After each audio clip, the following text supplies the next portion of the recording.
আমাদের গল্প ৭ মাসের জার্নি শেষ করলাম। অসম্ভব ভালো লাগছে, খারাপ লাগাও কাজ করছে, কারণ আজকে আমাদের শেষ দিনের শুটিংটাই হচ্ছে। আজকেই এই মিলন মেলা হয়তো ভেঙে যাবে, নতুন মিলন মেলা হবে। অবশেষে দর্শকদের প্রিয় আঙিনা থেকে চিরবিদায় নিল জনপ্রিয় ধারাবাহিক নাটক এটা আমাদেরই গল্প।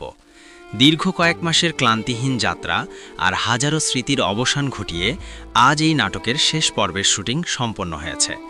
শেষ দিনে শুটিং সেটে দেখা গেল এক হৃদয় বিদারক দৃশ্য। শুটিং শেষে ক্যামেরার সামনে ও পেছনে থাকা প্রতিটি মানুষ অঝরে কাঁদছিলেন। দর্শকদের দীর্ঘ প্রতীক্ষা আর অপুরন্ত ভালোবাসার মায়া কাটিয়ে পর্দা নামল এই কালোজয়ী ধারাবাহিকের।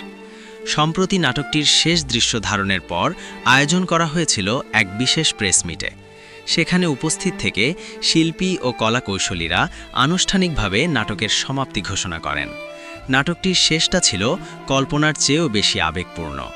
গল্পের অন্যতম প্রধান চরিত্র সামির ফাহাদের বাবার মৃত্যুর সেই করুণ দৃশ্যটি ছিল নাটকের মূল ইতি। দীর্ঘ পথ চলায় ফাহাদের বাবার চরিত্রটি দর্শকদের কাছে এক আস্থার জায়গা হয়ে উঠেছিল। তাই তার মৃত্যু দিয়ে নাটকের সমাপ্তি যেন ভক্তদের মনে এক গভীর ক্ষতের সৃষ্টি করেছে। শুটিংয়ের শেষ দিনটিতে সেটে এক অন্যরকম গুমোট পরিবেশ বিরাজ করছিল। শেষ শটটি সম্পন্ন হবার সাথে সাথেই অভিনেতা, অভিনেত্রী এবং পর্দার পেছনের কলাকৌশলীরা একে অপরকে জড়িয়ে ধরে কান্নায় ভেঙে পড়েন। মাসের পর মাস একসাথে কাজ করতে গিয়ে তারা পেশাগত সম্পর্কের ঊর্ধ্বে ওঠে একে অপরের একটি বৃহৎ পরিবারে পরিণত হয়েছিলেন। প্রেস মিটে আবেগাপ্লুত কণ্ঠে শিল্পীরা বলেন, এই নাটকটি আমাদের কাছে শুধু একটি প্রজেক্ট ছিল না, এটি ছিল আমাদের জীবনের একটি অবিচ্ছেদ্য অংশ। দর্শকের অকৃত্রিম ভালোবাসাই আমাদের এই দীর্ঘ পথচলাকে সার্থক করেছে। যদিও সামির ফাহাদের বাবার প্রস্থান দিয়ে কাহিনীর সমাপ্তি ঘটেছে, কিন্তু দর্শকদের হৃদয়ে এই চরিত্রগুলো চিরস্থায়ী আসন গেড়ে থাকবে।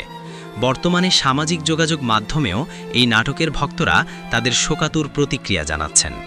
অনেকেই গল্পের এই মারমান্তিক এবং বাস্তবধর্মী সমাপ্তি সহজভাবে মেনে নিতে পারছেন না। বিশেষ করে কাহিনীর এমন করুণ পরিণতি দর্শকদের ব্যাপকভাবে নাড়া দিয়েছে।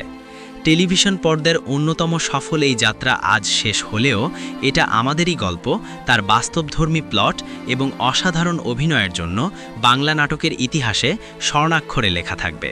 প্রিয় দর্শক, এই জনপ্রিয় নাটকটি শেষ হয়ে যাওয়ায় আপনি ঠিক কতটা কষ্ট পেলেন? গল্পের শেষটা কি এমন হওয়া উচিত ছিল? আপনার মূল্যবান মতামত অবশ্যই আমাদের কমেন্ট বক্সে জানান। ভিডিওটি ভালো লাগলে শেয়ার করে অন্য ভক্তদের দেখার সুযোগ করে দিন। আমাদের সাথে থাকার জন্য আন্তরিক ধন্যবাদ।